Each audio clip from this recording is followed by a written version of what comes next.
hard, but as much as possible, not allowing that pelvis to slip backwards as you lift your right ankle onto your left knee.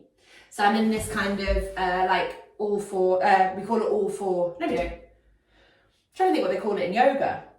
It's something fours, because it looks like the number 4. So it's like right ankle is just above your left knee.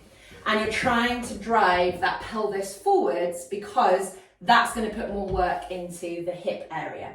We flex the foot back, so you're active through the foot, pulling the toes back towards the shin, pulling the top of the foot back towards the shin, and you're pushing down with your knee, but you're not using your hands. So we do not crank at muscles like this with our hands, because why would pushing up with our hands help us open our hip? We need to work the muscles of the hip, not try and force with other body parts. That type of passive stretching doesn't work and it only leads to injury.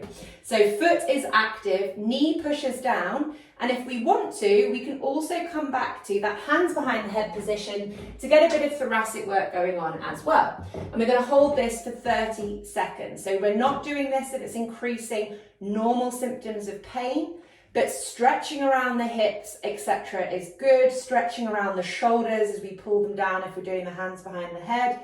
Foot stays active, pull the midfoot back, push the knee away, drive the pelvis forward. We've got just under 10 seconds left here. 5, 4, 3, 2, 1.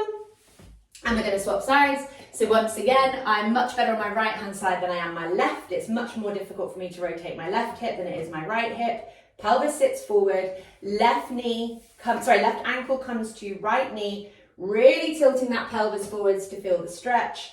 Left foot flexes, pushing down with left knee. I feel extremely tight in this position. Hands behind head interlinked, pulling shoulders together, pulling shoulders down. And this is reminding me that I need to do this exercise more, because I am acutely aware of how much stiffer my left hip is than my right hip. And that might be why the right side of my lower back feels a bit tight the last few weeks.